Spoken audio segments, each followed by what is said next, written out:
Ohma Tokita is a man who loves fighting. There's only one word to describe him: alpha freaking male. Yamashita Kazuo, on the other hand, is old, poor, divorced, and almost dead on the inside. One day, as Yamashita is walking back home, he notices a fight between Ohma and another bulky guy. Despite the obviously greater bulk and power from the other man, Ohma channels his main character's energy and quickly beats up the guy, proving that power is nothing when it comes to plot armor.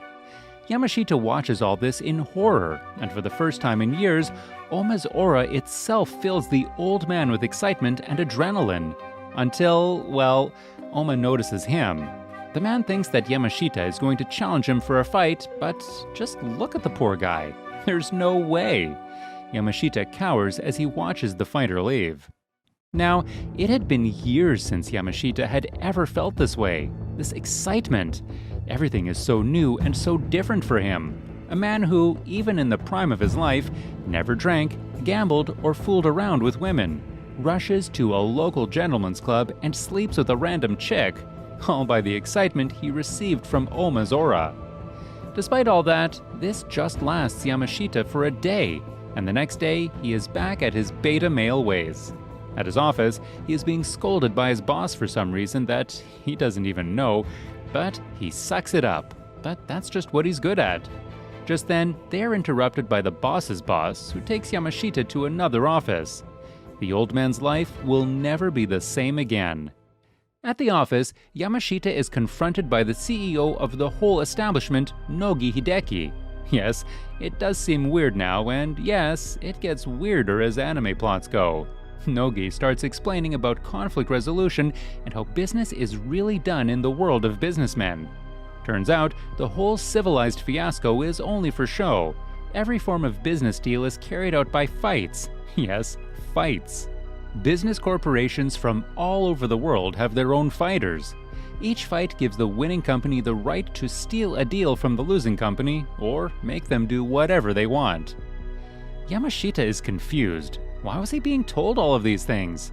Turns out, their company was actually hiring a new fighter that Yamashita was to take care of until the fights start happening.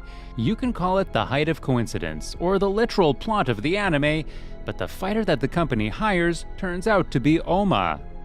Unsurprisingly so, Yamashita is excited to help out Ohma. Considering that only one encounter with the man made him such a maniac last night, a few days would mean his life would be back on track, probably. The old man quickly races to his home where he lives with his two sons, or, well, frankly, he tries to live there.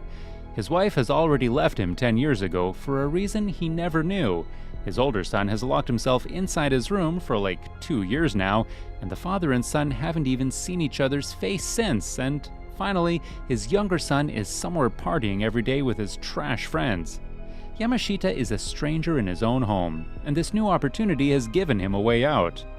After sorting some things at his home, he goes to meet up with Ohma, who lives in a really huge yet worn-down mansion. There, Ohma is all soaked in blood, and no, it's not his, but the anime won't discuss that any further as two men arrive at the door. One of the men is actually Ivan Karyev, a famous Russian fighter who obviously wants to battle Ohma for no apparent reason. And obviously, he gets beaten to a pulp with just one blow. The man tries to get up, but his partner, with a flash of his hands, slices his neck and puts him to eternal rest. He then introduces himself as Lihito, Tokita's opponent in the next battle, which the businessmen call the Kengan matches. We then switch to the day of the match itself, and Lihito is fully oiled and ready for the battle, and so is Ohma. Yamashita is also there with his boss and his secretary Akiyama, who explains that the wager of this fight is for the right for constructing a building in the city whose budget is roughly 100 billion yen. That's a lot of money, and it all depended on Ohma to make them win. The battle soon begins with Lihito and Ohma locked in. For some time, the two fighters barely move, studying each other's moves, and then suddenly it happens. The two lunge at each other with pace, with Tokita landing the first punch, but Lihito resisting the blow by pressing his head forward, robbing it of power. Lihito was moving towards the hit to make sure the impact was dampened, and Ohma couldn't generate enough power behind his punches. Despite all this, Ohma takes the upper hand soon and pins Lihito down, but Lihito has his own set of special skills he is yet to show. Turns out the man has incredible pinching strength. Yes, you heard it right, pinching, not punching. He is also known as the Razor Blade, and apparently can pull pinches so quickly that literal blood vessels could be broken. This does cause some issues for a while, but Ohma quickly finds a solution. If he got too close to the man and stopped his hands from closing, there would be no pinch to pull off. Using this technique and the brutality of his legs, Ohma immediately turns the battle around once more, and soon enough, the battle is done and dusted. Lihito is done on the floor beaten. Ohma was made for these fights, but Nogi wants to give him one final test before the real deal starts. So, all this was just practice up until now. Next, Ohma is paired to fight against another man who has a 57-match undefeated record. This was the real deal. If he could deal with this guy, he was surely ready to take on the actual fight. So, a few days later, Yamashita takes Ohma to the showdown. This time, Nogi and his assistant only watch on from the shadows. The real test had finally begun. The opposing fighter then steps into the ring, and his name was Sekibayashi Jun. The man is so large and bulky that he probably would need no CGI to become Hulk. His muscles speak for themselves. When the bulky man notices the puny Ohma before him, he tries to reason with the guy and asks him to give up. It was pretty apparent that Sekibayashi would absolutely decimate the lad, but Ohma starts attacking before the discussion can begin. As expected, Ohma begins taking the upper hand at first after attacking out of the blur, but Sekibayashi takes it all like a champ and even laughs it all off while he can. The attack seems to hurt his face and body, but there is not a smudge of pain on his senses. Soon enough, Sekibayashi starts beating down on Ohma instead with all his force and slams the comparatively puny man to unconsciousness. The man then carries Ohma on his back, ready to deliver a killer move like a WWE fighter, when suddenly, Ohma's body changes. Yes, of course, the power of the main character, plot armor, kicks in. Ohma wakes up, his body all red and him out of Sekibayashi's grip. The big lad even has a lot of his fingers broken because of this, but still, there is no pain in his nerves. The battle rages on, and still, Sekibayashi has the upper hand, but this time, it turns out that Ohma was only leading the man in, and when he gets an opening, Ohma delivers a final blow, right to the fighter's windpipe, so hard that his own fingers break. But the battle is won. Ohma is victorious yet again. The wager of this whole battle turns out to be so that Nogi can influence the other company to vote for the change of the chairman of the whole Kengan Battle Association. From the shadows, the current chairman approaches them. The old man, Matahara Metsudo, is beyond 90, but still has the aura of the devil. He comes in and intimidates the whole crowd.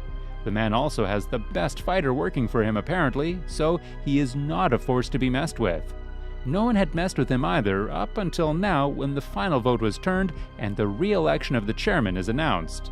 So, in order to choose the new chairman, Katahara announces the opening of the Life and Death Kengan Championship. The winning company would be the one who decides on the new chairman. The next day, as Yamashita enters his boss's office, wondering what he had gotten himself into, he finds Ohma strangling Nogi, threatening to kill the man. Apparently, Nogi had decided upon a different fighter to represent him in the battle, and Ohma was furious. Rightly so, he was the one who had won the company the battle so far, so it was unfair that he was replaced. The replacement guy, Hatsumi Sen, is no ordinary guy either, and surprisingly so, can match Ohma's every move, and appears to be a better pick than Ohma. That rarely happens in anime, but Ohma's chances are looking down. Thankfully though, there is another way to get into the Kengan Life-Death tournament. There were 28 teams who will battle in the tournament, and 5 more positions were open to lower-level companies. All they had to do was register a new company in the name of Yamashita and make their way through the unofficial matches to secure a place in the big 33 teams. Without even considering Yamashita's standpoint on it, the plan is in place. The entrance fee is 100 million yen, and that's exactly how much Nogi lends Yamashita to create Yamashita Corporation and enter the unofficial Kengan match. The battles are a wager between the lower companies for a place amongst the actual Kengan merchants. Ohma doesn't even waste one blow to defeat his opponent and secure a place in the life and death battle. Among all of this chaos, one man secretly sneaks in, a recording of the whole battle, and the video ends up on the computer of none other than Yamashita's older son Kenzo. Turns out the guy was also involved in all of this and was an owner of some company he was running from the shadows. There were a lot of perks in this business: women, money, actually a lot of money, but Ohma actually has his own reasons to fight. Several days later, as he has finally recovered from his past injuries, he remembers back to the day when his master was murdered before him and he had vowed revenge against his killer. Suddenly, another very sus fighter approaches him. His name was Kiryu, and he seems to be a bit too aroused by the idea of fighting. The man claims that he had already killed his master, the man who had murdered Ohma's master, so he had robbed Ohma of his revenge. Kiryu entices Ohma to come and battle him and starts getting aroused by the idea. But Ohma keeps his cool and tells him he will meet the man in the tournament, which, once again, for some reason makes Kiryu horny. Man, this guy has a lot of issues he has to deal with. Sheesh. The next week, all of the selected and non-selected Kengan companies head to a cruise that will take them to the location of the tournament. The top 28 companies and their fighters are given access to the luxurious boat and head ahead, but the rest of the normie companies are pushed to a shabby old cruise ship. There, the owners are asked to stay at the top, while the fighters are locked in a cage at the bottom of the ship. Turns out that only 5 of them were going to be a part of the tournament, and so this cage would be a cage match to figure out which 5 companies would progress. Lihito is also there alongside Ohma, and the two start punching people left and right, securing themselves.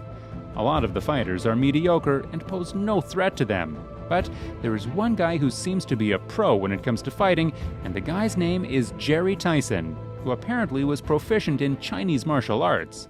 In this battle format, people usually copied animals, but Jerry copied the style of human weapons, missiles to be exact. Yes, Jerry was a weird man, and no, he was not on drugs. Or he was probably, but we never know. In order to counter Jerry and his moves, Ohma ends up using Nico style, the style passed on to him by his master, and defeats the American fighter. Lihito, along with Ohma and 3 others, are selected for the final battle, one of them being a guy named Hassad. The group and their company presidents are then taken to the better cruise ship, but Hassad seems to be a bit too salty that he had to beat so many people to be there, but the 28 other fighters did not. He tries to go and beat up Kawahara and teach the old man a lesson, but only a single of his bodyguards is able to beat the guy off the cruise. Wonder why these guys were bodyguards and not fighters instead. Finally, inside the cruise, Yamashita watches in awe and with tears in his eyes at finally being able to attend such a lavish party. As the businessmen all gather around, discussing the strategies for the tournament, they find that Lihito came in as a president/fighter, meaning he had his own company registered as a Kengan company and had won his way into the fight. This was all thanks to Nogi, whom he now owed around 3 billion yen for all this. That doesn't seem reasonable, does it? Just then, the current chairman, Kawahara, arrives and announces that there will be no fighting amongst the fighters inside the cruise until the battle. To everyone else, this seems like a normal announcement, but this prompts the non-fighters, some other bulky men who had snuck into the ship to cause chaos in the cruise. They all want to influence the fight and start beating up the current fighters to replace them in order to make sure their companies hired them to fight. In return, they demand that the company vote for the person they want as the chairman. A lot of fighters bite the dust to these new men who are all sorts of weird. The cruise finally arrives at the island where the tournament is about to be held, and before any of the battles are conducted, a lottery is drawn so that each company can choose their place and when they want to fight. All they have to do is draw a high number and they can pick a place. Since the chairman's fighter was the scariest, that guy is going to fight last, so the unluckiest guy would be fighting him. Yamashita, for the first time in his life, is lucky and draws a really high number and picks a position very far away from the chairman's fighter, so that if possible, they only met in the final round. He did the whole thing randomly though, so we can't really claim Yamashita to be an intelligent guy either. Later that day, they all gather at the cruise's rooftop where Ohma is attacked by a hooded figure. The figure almost beats the crap out of the person, but suddenly realizes that it was actually a girl. The girl latches onto him and demands that they make babies and marry and stuff like that. Ohma, who has no idea about anything else but fighting, gets flustered and runs away, uncharacteristically like a coward, hence proving that every man has a weakness. The girl turns out to be from a famous clan of mercenary fighters. When she returns back and informs her grandfather of her crush, the man is furious. Even though her own granddaughter was the sus one for latching herself to the guy, the granddad thinks otherwise and wants Ohma eliminated. Seriously, killing a guy who has nothing to do with your underage granddaughter? Do better, man. Teach her some lessons instead, will you? Anyways, the next day, Yamashita heads to the tournament expecting it to be the same old illegal boxing arena, but he could not have been any more wrong. The place is a huge stadium filled with people, and the whole vibe is similar to a World Cup. Not only that, the whole world's leaders have come to watch the game. Even Obama is there.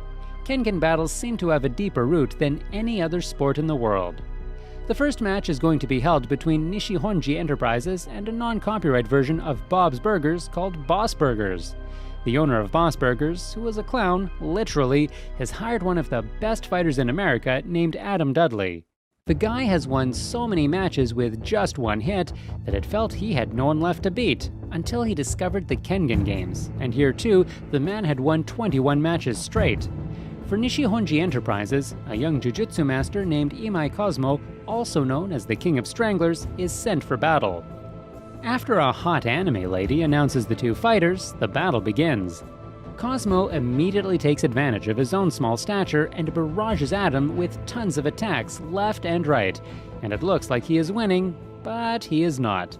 Adam smiles and delivers one blow to the boy, who, despite blocking it, is thrown away. The power of the punch is so huge that Cosmo bounces on the floor as he lands. Despite the hit, the boy gets up and the two launch at each other with their final attacks.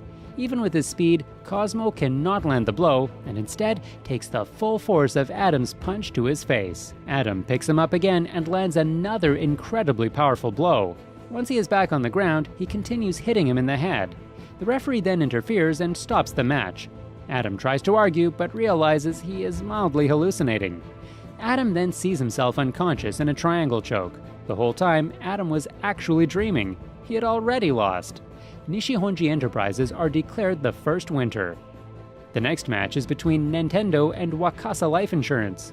For representing Nintendo, a fighter from the beautiful country of Nepal named Haru is sent.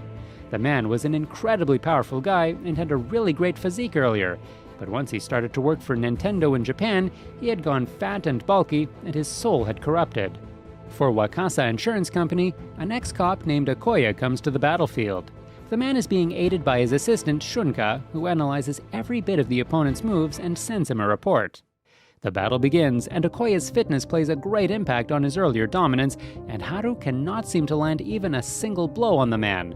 Attack after attack, and Haru finds it difficult to counter the ex-cop's blows. Shunka's data seems to be working, but suddenly Haru snaps. His breathing patterns change as he remembers that without his help, his village can no longer get the resources that Nintendo is providing. It's apparent that, although money might have corrupted him, the man still had the original Himalayan fighting spirit inside him. Okoye tries to kick the weakened knee again, but it has no effect and Haruo sends Okoye flying across the arena. Shunka asks Okoye to last a few more minutes so she can finish reanalyzing Haruo, but he warns her they don't have much time left. As the battle spirit pushes out the poison of greed, Haruo's speed continues to increase and he seems to be regaining his control over the match. However, just as Ayoma is about to relaunch his counter at Haru, the huge man's legs give in and he feels incredible pain. The guy had been pushing himself for so long, but now he was at his limits and could go no further. This has probably more to do with his obesity rather than the battle, but either way, Haru cannot continue. This gives Okoye an opening, and he kicks Haruo across the face. Okoye is declared the winner. Elsewhere, the match between Undermount Inc., Kenzo's company, and the Centauri Company is about to begin, and Kenzo is watching the whole thing patiently from his room. Outside, some assassins from the Kure family, that Undermount Inc. has hired for the fight, have been keeping an eye on Kenzo with a literal sniper pointed at the guy's window for some reason. Rayan, the fighter representing Undermount Inc., however, is late to arrive at the arena because he is somewhere in the urinal picking up a fight with Lehito. When the guy finally arrives at the arena, he is soaked in blood, but worry not, his face still has the creepy smile, so he probably won the fight against Lehito. Rayan is pitched against Mokichi Robinson, the exterminating vicar representing Centauri. The opponent has a cool name, but does he have a good fight in him? Let's see. As soon as the referee starts the match, Rayan goes in for a powerful kick, but Mokichi catches his leg. At the same time, Rayan catches a punch from Mokichi. It seems the two are perfectly matched, and the battle will take a couple of episodes to finish. Neither of the fighters gives even an inch of space to their opponent, and it looks very evenly matched. Members of the Kure family wonder why Rayan is just playing around, but it's apparent that Mokichi isn't using his full power yet either. Finding no space, Rayan tries to be cheeky and throws the blood from his body onto his opponent's eyes, temporarily blinding him. However, when Rayan goes in for a punch, his attack is stopped midway. Mokichi then lands a powerful kick against Rayan's head and then lands another powerful punch to Rayan's face and chest, dodging all of Rayan's attacks during the process. When Rayan goes for a punch, Mokichi grabs him and slams him onto the ground on his head. Rayan seems to have been defeated, and Mokichi starts to move away, declaring his victory. To the surprise of everyone, Rayan then gets back up and starts to use the Kure clan's secret technique, Release, which turns him into a purplish color for some reason. But we will not argue the scientific reason for it. The guy then delivers a punch that sends Mokichi flying. Soon, Mokichi is helpless against the onslaught of attacks and is put into a chokehold. For a brief moment, Mokichi goes into a flashback and tries to channel his Naruto energy and gain power from his friend and family's memories, but not every anime has a sentimental aspect to it. And even though the guy is able to release himself from the chokehold, he's grabbed by the neck by Rayan and killed. Rayan and Undermount Inc. are victorious. Finally, Ohma and Yamashita Corporation's battle has arrived. As Ohma tries out the new shoes that Yamashita had gotten for him, Yamashita tells the lad to withdraw if he ever felt like his life was in danger.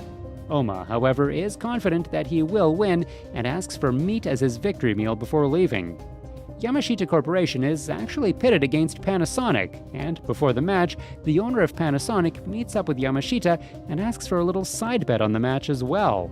The owner offers Yamashita 10 TVs as a wager, whereas Yamashita wagers in the price of those 10 TVs. He already has 100 million debt to Nogi, so 10 TVs would not be such an issue. When the man leaves though, Akiyama explains 10 TVs actually meant 10% of the company, so if Ohma lost, he owed Panasonic around 200 billion yen. Yamashita almost had a heart attack at this, but he still has faith that Ohma would win. For the battle, Ohma is pitted against a weird-looking and weird-walking fighter named Inabaryo, the Black Phantom. As soon as the battle begins, Ohma takes the upper hand and delivers blows after blows, which brings Yamashita back to his senses. Yamashita loudly proclaims in the crowd that Ohma is stronger and will easily finish Ryo after Ohma knocks him to the ground. Ohma runs towards him, but Inaba's movements change and he begins circling Tokita, leaving behind afterimages. Ohma tries to hit Inaba, but is only hitting the afterimages. Inaba adopts a hit-and-run technique to get in reliable damage over time. Ohma starts making a clicking sound with his mouth. Inaba then goes in for another strike, but Tokita is able to land a heavy blow to his face, sending him flying. Ohma starts using the Nico style, making quick movements and leaving behind afterimages of his own. He instructs Inaba to move on to his next trick, as that won't work anymore, as he lands several hits on Inaba. Ohma then lands an incredibly powerful hit on Inaba's stomach, causing him to cough up blood. Ohma tries to deliver the final kick, but Inabe is using his sentient hair to grab hold of him. The hair is as strong as a metal chain, and Ohma finds it hard to break through. Instead, he strengthens his body to reduce the impact of the incoming attacks instead. Inabe tries taking control and even twirls his opponent around, warped in his hair, but soon enough, as predicted, Ohma breaks free. Why? Because he is the main character. Ohma then lands a powerful punch, breaking one of Inaba's fingers, and follows it up with a direct hit to the face, continuing to hit him, causing him to crack his skull and break his jaw from an uppercut. He then hits all of Inaba's major organs. Inabe finally passes out, giving the other the win. Later, when the Panasonic president comes to deliver the 10% share to Yamashita, however, Ohma intervenes and refuses the shares. His alpha male mentality costs Yamashita $286 billion. That's right, kids, being beta isn't that bad sometimes. Finally, the rest of the battles start rolling in. The battle between Murobuchi Gozo, the Immeasurable, representing United Clothing, and Wakatsuki Takeshi, Wild Tiger, representing Furumi Pharma begins, and it's a quick one with Takeshi coming out as the winner. The battle between Sawada Keizaburo, the Bird of Darkness, representing Murder Music, and Julius Reinhold, the Monster, representing Toyo Electric Power Company, ends anticlimactically, as Murder Music forfeits the game before it even begins. The final battle of this season between Muteba Gizenga, the Genocider, representing Iwami Heavy Industries, and Meguro Masaki, the Crying Man, representing Umiichi Securities, starts, and it gets a whole lot sus than we might have expected it to be. Masaki turns out to be an actual masochist and is more and more excited the more hurt he is. Muteba goes as far as crushing the man's groin, but this only excites Masaki more. Is there anything more sus than this? Probably not. In response, Masaki blinds Muteba's eyes, but, plot twist, Muteba was already blind from his childhood, and all that eye gouging was for nothing. Those were probably goat eyes that he had implanted anyway. Finally, Muteba takes the upper hand and manages to win the match, bringing an end to Season 1 of this series.